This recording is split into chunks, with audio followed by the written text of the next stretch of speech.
Oke, Bapak Ibu sekalian, kita akan mulai ke video kita yang pertama. Ada sebuah pertanyaan yang ini juga mungkin sering kali diajukan oleh mereka para praktisi bisnis, mereka para pengelola manajemen SDM di dalam organisasi, tentang kapan sih sebetulnya saat yang paling tepat kita menerapkan manajemen sumber daya manusia di dalam organisasi saya. Pertanyaan-pertanyaan ini bukanlah pertanyaan yang tidak beralasan atau tanpa alasan, karena banyak di antara kita yang bingung. Apakah mengelola manajemen sumber daya manusia ini kita mulai sejak pertama kali mendirikan bisnis, atau sejak pertama kali kita mulai merekrut orang-orang, atau pada saat kapan gitu. Nah, pertanyaan ini tentu saja penting untuk kita jawab supaya nanti kita memiliki mindset yang sama, pengetahuan yang sama tentang seperti apa atau kapan saat yang tepat bagi kita untuk menerapkan manajemen SDM di dalam organisasi kita. Nah, ketika kita ingin menjawab tentang pertanyaan kapan, tentu saja kita harus pahami di mana saat ini organisasi kita berada. Di slide berikut ini kami sampaikan terkait dengan evaluasi organisasi. Ya, jadi kalau kita perhatikan bahwa organisasi kita, Bapak Ibu sekalian, itu mengalami setidaknya ada 4 fase. Ya, 4 fase, di mana 4 fase ini membutuhkan sudut pandang, cara, keterampilan, dan pengetahuan-pengetahuan yang berbeda dalam pengelolaannya. Pertama, ada fase yang namanya adalah fase introduction. Fase introduction ini adalah fase di mana mungkin kita baru memulai bisnis. Kita baru mulai mempromosikan produk kita, baru mulai memperkenalkan bisnis kita kepada halayak masyarakat. Bisa jadi mungkin pada saat ini kita masih menjalankan bisnis kita sendirian, atau mungkin kita sudah mulai merekrut orang-orang. Nah, pada saat ini sebetulnya kalau kita bicara tentang kebutuhan, tentu saja yang paling unggul, yang utama adalah kita membutuhkan sebuah kreativitas dalam hal apapun. Jadi semuanya betul-betul menunjukkan sebuah kreativitas yang unik. Kita menunjukkan keunikan kita kepada orang lain, kepada customers, kepada calon pembeli, kepada calon pelanggan, sehingga orang-orang akan tertarik untuk mengakses bisnis kita. Di sini kita butuh kreativitas. Yang kreativitas inilah yang kemudian membedakan antara bisnis kita dengan bisnis orang lain atau bisnis lain gitu. Nah, kemudian krisisnya adalah leadership. Tentu saja di sini kekuatan kepemimpinan menjadi faktor utama. Bagaimana kemampuan Anda menggerakkan tim di dalam organisasi Anda ini sangat penting.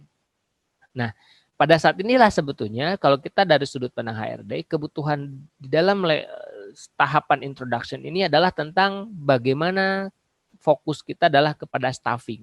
Artinya staffing itu ya kita mencari tim yang bisa membantu kita menjalankan bisnis ini. Kita menemukan orang yang mau membantu kita menjalankan bisnis ini. Nah, inilah di dalam fase introduction. Gitu ya. Kemudian setelah fase introduction ini, dan kita memang berharap introduction ini bergulir dengan waktu yang sangat pendek, singkat, ya, dengan kemampuan kreativitas yang oke, leadership yang bagus, kemudian kita mendapatkan tim yang kuat, maka sebetulnya fase introduction ini akan bisa kita lewati dengan cepat dan segera masuk kepada tahapan berikutnya, yakni level growth atau bertumbuh. Nah, ketika bertumbuh, maka otomatis di sini kebutuhannya tidak lagi persoalan kreativitas. Tetapi di sini, karena kita sudah punya staff, punya tim, tentu saja kita tidak bisa terus-menerus mengandalkan leadership, artinya kekuatan kita sebagai seorang pribadi. Maka pelan-pelan kita membutuhkan clear direction, kejelasan tugas, kejelasan tanggung jawab. Maka krisisnya bukan lagi leadership, tetapi delegation. Bagaimana kita memastikan bahwa tim kita memiliki job desk yang jelas, tugas, fungsi, wewenang yang jelas. Jika sebelumnya di tahap introduction ini. Yang penting kita punya atau ketemu dengan orang-orang yang mau bantu saya, apapun itu pekerjaannya.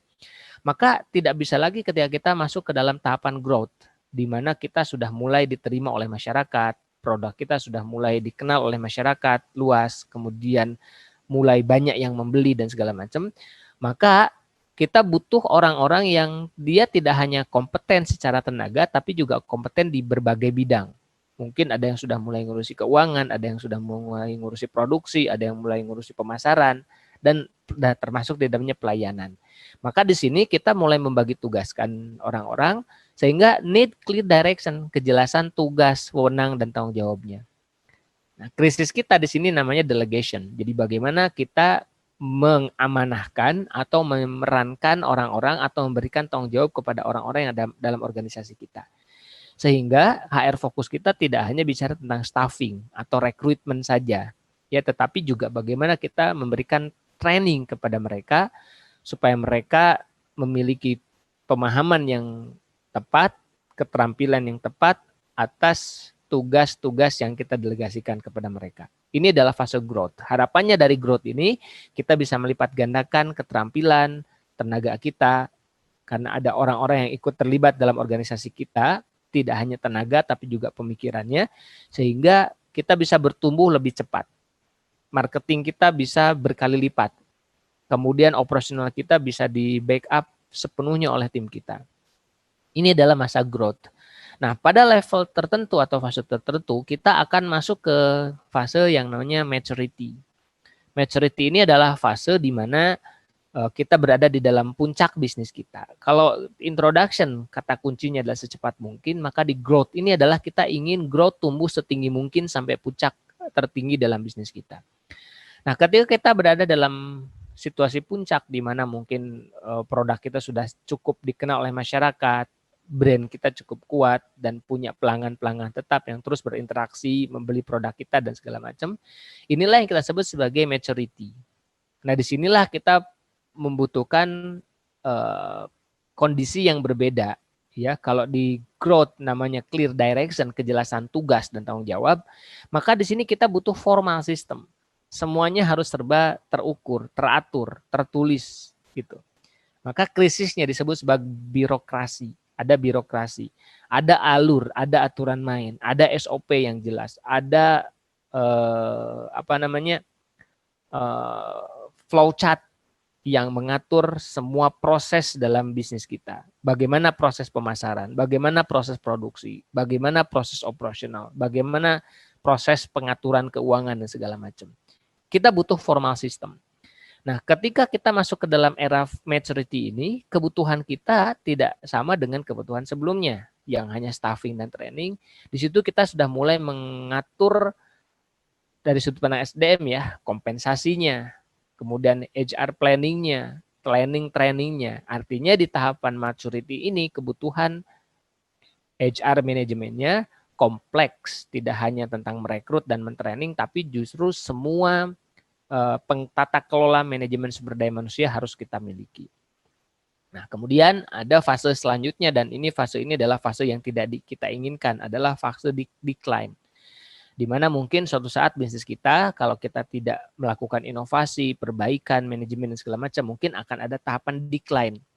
Nah, dalam decline ini yang kita butuhkan adalah bagaimana kita punya kemampuan beradaptasi, kemudian punya kemampuan kecepatan dalam mengambil keputusan dan segala macam. Dan kadang-kadang kita membutuhkan small company thinking atau cara berpikir kita hampir mirip dengan ketika kita pertama kali membangun bisnis kita. Kita butuh creativity atau kreativitas yang baru. Krisisnya apa di tahapan ini adalah change resistant. Bagaimana kita bisa bertahan dengan perubahan-perubahan, dinamika-dinamika yang itu muncul bisa jadi karena faktor internal atau bahkan mungkin faktor eksternal. Maka kata kuncinya adalah di sini adalah change management. Nah, change management, cross outplacement atau cross training. Artinya kita mungkin membutuhkan keterampilan-keterampilan baru. Tidak hanya kita tapi juga termasuk tim kita. Jika dulunya tidak mengadopsi IT, sekarang mulai mengadopsi IT. Jika dulunya mungkin tidak menggunakan istilah work from home. Sekarang sudah ada istilah work from home dan segala macam. Nah, disinilah kita butuh change management. Termasuk di dalamnya adalah human resources management itu sendiri. Nah, jadi kalau menjawab terkait dengan pertanyaan, kapan sih sebetulnya saat yang tepat menerapkan manajemen sumber daya manusia di dalam organisasi kita?